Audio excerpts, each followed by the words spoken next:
تاریخ کا ایک عظیم ترین امتحان اور کڑی آزمائش دنیا کو آج بھی حیرت میں ڈال دیتی ہے۔ کون ہے جو بیٹے کو ذبح کرنے پر تیار ہو جائے، خاص طور پر اس صورت میں جب اولاد بھی اکلوتی ہو، جس کی وجہ سے 86 سال کے بعد آنگن میں بہار آئی ہو۔ پھر اس کی قربانی کا بھی واضح حکم نہیں دیا گیا تھا، اشارتاً خواب میں رہنمائی کی گئی تھی۔ آپ کہہ سکتے تھے یہ قتل اور سنگین جرم ہے، کہہ سکتے تھے اپنے بیٹے کو کس جرم میں قتل کروں، لیکن آپ نے بغیر کسی تعامل کے سر تسلیم خم کر دیا اور اس عظیم امتحان میں کامیاب ہوئے۔ اللہ فرماتے ہیں وَإِبْرَاهِيمَ الَّذِي وَفَّى، اور ابراہیم وہ ہیں جنہوں نے وفاداری کی۔ اس آیت میں یہ نہیں بتایا گیا کہ کس چیز میں وفاداری کی، اس لیے کہ وہ تو ہر معاملے میں مکمل طور پر وفاداری کا مظاہرہ کر چکے تھے۔ آگ میں ڈالے جانے والا معاملہ، بیوی اور بچے کو لق و دق میدان میں چھوڑ آنے کا معاملہ، پھر ذبح کا امتحان، تعمیر بیت اللہ کی مشقت، غرض ہر معاملے میں وفادار تھے، حتیٰ کہ اپنا مال اللہ کے راستے میں خرچ کرنے میں اس قدر وفادار کہ ابو زیفان کے لقب سے مشہور ہو گئے۔ اس کا معنی ہے مہمان نواز۔ کسی مہمان کو دسترخوان پر اپنے ساتھ بٹھائے بغیر ایک لقمہ نہیں کھاتے تھے، باہر نکلتے مہمان تلاش کرتے، پھر اس کے ساتھ مل کر کھانا کھاتے، مہمان نہ ملتا تو سخت غمگین ہو جاتے۔ اس طرح انہوں نے اللہ کے ہر حکم کی پاسداری کی۔ ذبح والے اس امتحان کا اللہ نے انہیں کیا صلہ دیا؟ اللہ فرماتے ہیں وَفَدَيْنَاهُ بِذِبْحٍ عَظِيمٍ، ہم نے اسے عظیم ذبیحے کا بدلہ عطا کیا۔ ہاں تو ہم بتا رہے تھے چھری نے گلا نہ کاٹا۔ ایسے میں ابراہیم علیہ السلام نے ایک آواز سنی، آواز پیچھے سے آئی تھی۔ انہوں نے مڑ کر دیکھا، جبریل علیہ السلام نظر آئے۔ وہ آسمان سے ایک مینڈھا لے کر آئے تھے، دنیا کے مینڈھوں میں سے نہیں بلکہ جنت کا مینڈھا لائے تھے۔ سیدنا عبداللہ بن عباس رضی اللہ عنہما سے روایت ہے کہ وہ مینڈھا جنت میں 40 سال تک چرتا رہا۔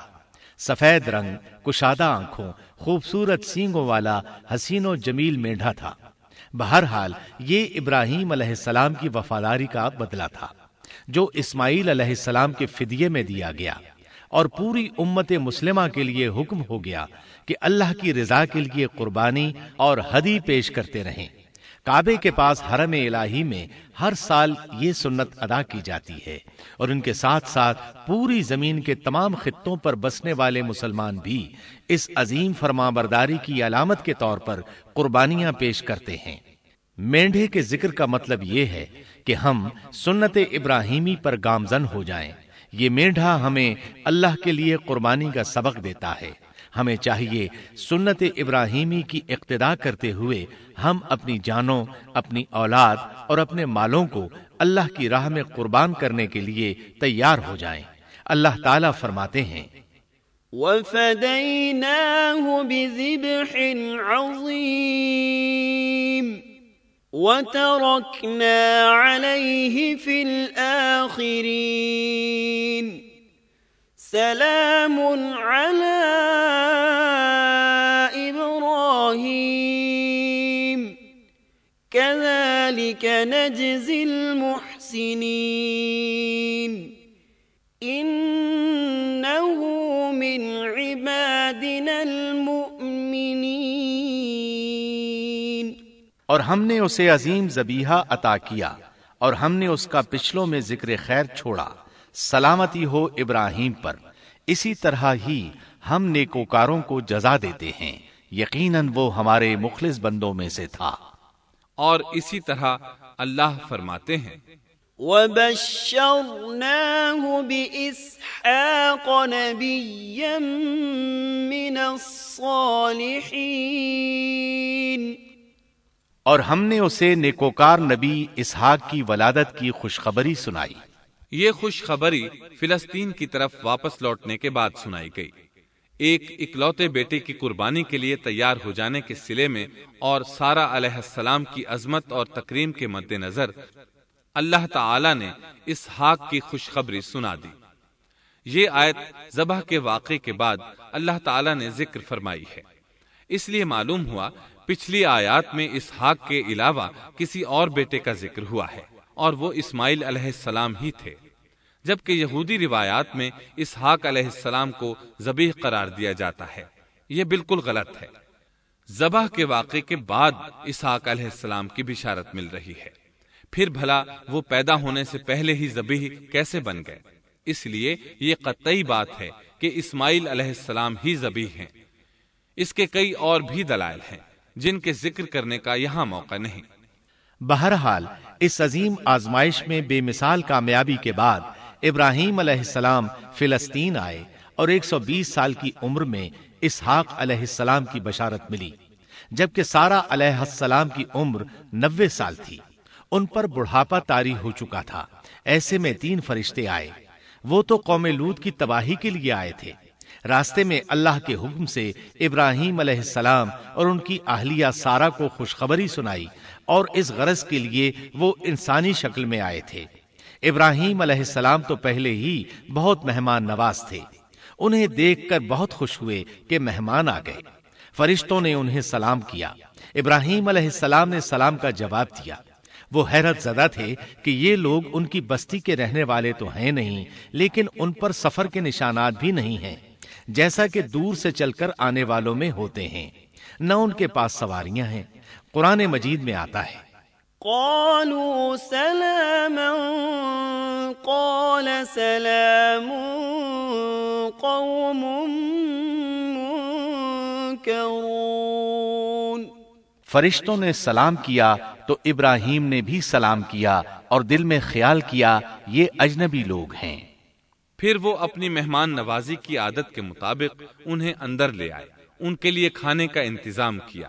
اللہ تعالیٰ فرماتے ہیں، وَلَقَدْ جَاءَتْ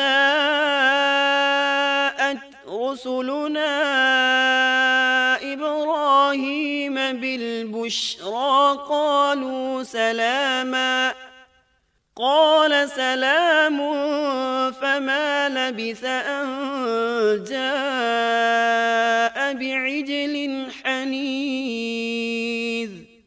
ہمارے بھیجے ہوئے فرشتے ابراہیم کے پاس خوشخبری لے کر آئے تو انہوں نے سلام کیا۔ ابراہیم نے سلام کا جواب دیا اور فوراً بھنا ہوا بچڑا لے آئے، اور بچڑا بھی موٹا تھا۔ ان کے سامنے کھانا پیش کیا، لیکن وہ بھلا کب کھانے کی طرف ہاتھ بڑھانے والے تھے۔ یہ دیکھ کر ابراہیم علیہ السلام نے خوف محسوس کیا کہ کہیں یہ دشمن نہ ہو۔ اس وقت فرشتوں نے کہا، قالوا لا تخف إنا أرسلنا إلى قوم لوط۔ ابراہیم نہ ڈر، ہم تو قوم لوط کی طرف بھیجے گئے ہیں۔ جب انہوں نے یہ باتیں کی تو سارہ علیہ السلام پاس کھڑی تھیں۔ وہ ہنسنے لگی۔ وہ خوش خبری سے پہلے کیوں ہنس پڑی؟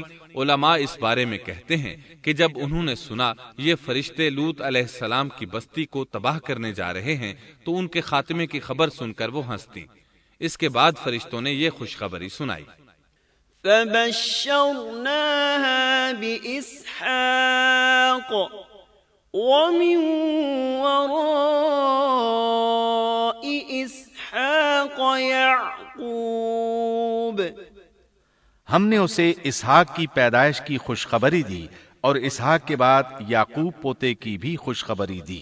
بہت جلد ہی ہم اسحاق سے تیری ویران گود کو آباد کریں گے، اور تو اپنی زندگی میں اس کے بیٹے یعقوب کو بھی دیکھ لے گی۔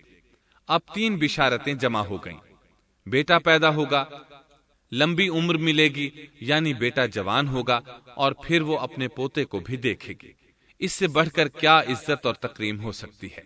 اس لیے جب نبی کریم صلی اللہ علیہ وسلم سے پوچھا گیا کریم یعنی عزت والا کون ہے، تو آپ نے فرمایا کریم بن کریم بن کریم بن کریم، یعنی یوسف بن یعقوب بن اسحاق بن ابراہیم علیہ السلام۔ مطلب یہ کہ نبی بن نبی بن نبی بن نبی۔ یہ یوسف علیہ السلام کی شان ہے کہ خود بھی کریم، باپ بھی کریم، دادا بھی کریم اور پردادا بھی کریم۔ اس سے بڑھ کر عزت افزائی کیا ہو سکتی ہے؟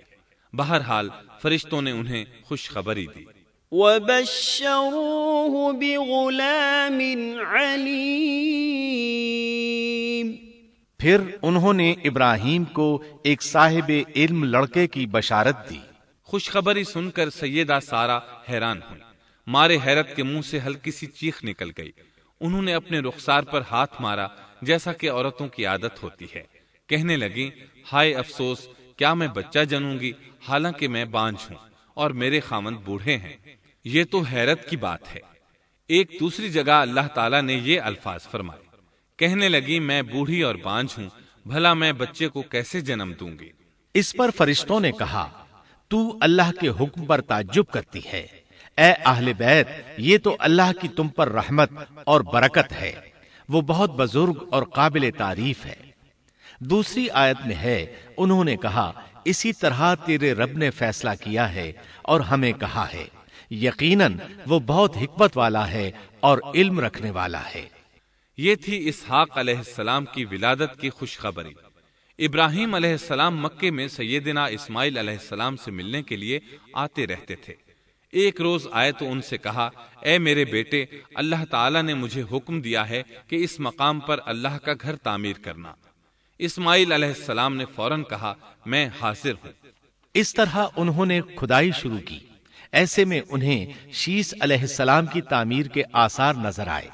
انہوں نے اس پر تعمیر شروع کر دی۔ ایک روایت میں یہ بھی ہے کہ انہوں نے فرشتوں والی بنیادوں کے آثار بھی دیکھے۔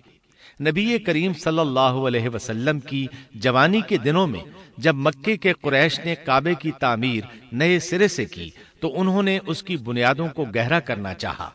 وہ کھدائی کرتے ان سبز پتھروں تک پہنچ گئے جو پہاڑوں کی چوٹیوں کی طرح نظر آ رہے تھے۔ انہوں نے ان پتھروں کو نکالنا چاہا۔ ایک شخص نے کدال کے ذریعے ایک پتھر کو باہر نکالا تو اس کے نیچے سے اتنا نور نکلنے لگا کہ قریب تھا وہ شخص اندھا ہو جاتا۔ پھر پتھر خود بخود نیچے جا گرا اور اپنی جگہ پر جم گیا۔ اس کے بعد لوگوں نے ان پتھروں کو ہاتھ نہ لگایا اور تعمیر شروع کر دی۔ قرآن مجید میں تعمیر کعبہ اور بیت اللہ کا تذکرہ اس طرح آیا ہے، وَإِذْ بَوَّأْنَا لِإِبْرَاهِيمَ مَكَانَ الْبَيْتِ أَلَّا تُشْرِكْ بِي شَيْئًا وَطَهِّرْ بَيْتِيَ لِلطَّائِفِينَ وَالْقَائِمِينَ وَالرُّكَّعِ السُّجُودِ۔ اور جب ہم نے بیت اللہ کے مکان میں ابراہیم کو جگہ دی اور فرمایا کہ میرے ساتھ شرک نہ کرنا اور میرے گھر کو طواف، قیام اور رکوع و سجود کرنے والوں کے لیے پاک رکھنا، اور فرمایا ان اول بیت وضع للناس للذی ببکۃ مبارکا وہدی للعالمین فیہ آیات بینات مقام ابراہیم ومن دخلہ کان آمنا۔ بے شک لوگوں کے لیے جو پہلا گھر تعمیر کیا گیا ہے وہ مکہ میں ہے، وہ جہان والوں کے لیے برکت اور ہدایت کا ذریعہ ہے۔ اس میں واضح نشانیاں ہیں، مثلا مقام ابراہیم، تو جو کوئی حرم میں داخل ہوگا وہ امن میں آ جائے گا۔ اور فرمایا اور یاد کرو اس وقت کو جب ابراہیم کو اس کے پروردگار نے کئی باتوں کے ذریعے آزمایا، وہ ان میں پورے اترے تو اللہ نے فرمایا میں آپ کو تمام لوگوں کا امام بنا رہا ہوں۔ ابراہیم نے کہا اے میرے رب میری اولاد میں سے بھی امام بنائیے۔ جواب میں اللہ نے فرمایا میرا امامت کا وعدہ ظالم لوگوں کے لیے نہیں ہے۔ اور اس وقت کو یاد کرو جب ہم نے بیت اللہ کو ثواب اور امن کی جگہ بنا دیا اور لوگوں نے مقام ابراہیم کو جائے نماز بنا لیا۔ ہم نے ابراہیم کو حکم دیا کہ میرے گھر کو طواف، اعتکاف، رکوع اور سجود کے لیے پاک رکھو، اور وہ وقت بھی یاد رکھو جب ابراہیم نے دعا کی اے پروردگار اس شہر کو امن والا بنا دے اور اس کے مومن بندوں کو پھلوں کا رزق عطا کر۔ اللہ تعالیٰ نے فرمایا میں کافروں کو بھی تھوڑا فائدہ دوں گا، پھر انہیں آگ کے عذاب کی طرف بے بس کر دوں گا، یہ پہنچنے کی جگہ بری ہے۔ اور وہ وقت یاد کرو جب ابراہیم اور اسماعیل بیت اللہ کی بنیادوں کو بلند کر رہے تھے اور دعا مانگ رہے تھے، اے ہمارے رب ہماری محنت کو قبول فرما، تو دعا کو سننے والا جاننے والا ہے، اور ہمیں اپنا فرما بردار بنا، ہماری اولاد میں سے بھی ایک فرما بردار گروہ بنا، اور ہمیں عبادت کا طریقہ سکھا، اور ہم پر رجوع فرما، کیونکہ تو ہی توبہ قبول کرنے اور رحم فرمانے والا ہے۔ اے ہمارے رب ان لوگوں میں انہی میں سے ایک رسول بھیج جو ان پر تیری آیات کی تلاوت کرے اور انہیں کتاب و حکمت سکھائے، انہیں پاک کرے، یقیناً تو غالب حکمت والا ہے۔ تعمیر کے دوران جب ابراہیم علیہ السلام اس مقام تک پہنچے جہاں آج حجر اسود ہے تو اللہ تعالیٰ نے جنت سے ایک سفید پتھر بھیجا۔ حدیث میں ہے یہ پتھر نہایت سفید تھا، اب سیاہ ہو گیا ہے۔ انسانوں کی غلطیاں اس کے سیاہ ہونے کا سبب بنی۔ جب دیواریں انسانی قد کے برابر ہو گئیں تو اسماعیل علیہ السلام ایک پتھر لے آئے۔ اب ابراہیم علیہ السلام اس پتھر پر کھڑے ہوئے، وہ ننگے پاؤں تھے۔ اسی وقت پتھر پگھل گیا، ان کے پاؤں اس کے اندر کسی قدر دھنس گئے، پتھر پر ان کے پیروں کے نشانات آ گئے۔ اسی پتھر کو آج مقام ابراہیم کہا جاتا ہے۔ پہلے یہ پتھر بیت اللہ کی دیواروں کے ساتھ رکھا گیا تھا۔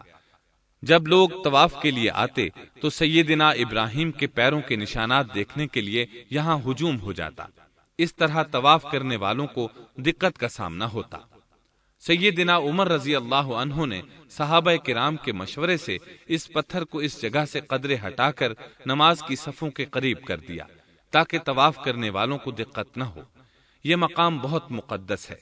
اللہ نے فرمایا ہے وَاتَّخِذُوا مِن مَّقَامِ إِبْرَاهِيمَ مُصَلًّى، تم مقام ابراہیم کو جائے نماز مقرر کر لو۔ مقام ابراہیم کے قریب اس کے پیچھے ہو کر نماز پڑھنے کا موقع مل جائے تو لازماً وہاں 2 رکعت ادا کیا کرو۔ موقع نہ ملے تو پھر پوری مسجد حرام میں طواف سے فراغت والی 2 رکعت پڑھ لیا کرو۔ اس طرح کعبہ تعمیر ہوا، تب نیا حکم آیا۔ وَلِلَّهِ عَلَى النَّاسِ حِجُّ الْبَيْتِ مَنِ اسْتَطَاعَ إِلَيْهِ سَبِيلًا وَمَن كَفَرَ فَإِنَّ اللَّهَ غَنِيٌّ عَنِ الْعَالَمِينَ۔ لوگوں میں جو استطاعت رکھے اس پر اللہ کے لیے حج بیت اللہ فرض ہے، اور جو شخص جان بوجھ کر اعراض کرے تو اللہ جہانوں سے بے نیاز ہے اور اسے اس کی کوئی پرواہ نہیں۔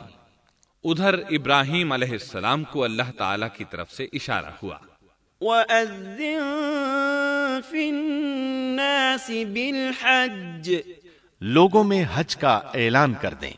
ابراہیم علیہ السلام کہنے لگے اللہ میری آواز بھلا کس کس تک پہنچے گی؟ جواب آیا آپ کے ذمے آواز لگانا ہے، پہنچانا ہمارا کام ہے۔ چنانچہ آپ عرفات کے ایک پہاڑ پر چڑھے اور آواز لگائی، لوگو بیت الحرام کا حج کرو۔ اللہ تعالیٰ نے معجزانہ طور پر یہ آواز تمام انسانوں تک پہنچا دی، خواہ وہ پیدا ہوئے تھے یا نہیں۔ دوسرا معجزہ یہ ہوا کہ اللہ نے بیت اللہ اور اس کے حج کی محبت لوگوں کے دلوں میں ڈال دی۔ اللہ نے فرمایا وَأَذِّن فِي النَّاسِ بِالْحَجِّ يَأْتُوكَ رِجَالًا وَعَلَى كُلِّ ضَامِرٍ يَأْتِينَ مِن كُلِّ فَجٍّ عَمِيقٍ، اور آپ لوگوں میں حج کا اعلان کر دیں، وہ آپ کی طرف پیدل بھی آئیں گے اور دبلے پتلے اونٹوں پر بھی دور دور سے آئیں گے۔ اس طرح لوگ پیدل اور سوار ہو کر کثرت سے حج کے لیے آنے لگے اور یہ ویران علاقہ آباد ہونے لگا۔ یہ تھے حالات اور واقعات ابراہیم علیہ السلام کے۔ آپ نے 175 سال کی عمر میں وفات پائی۔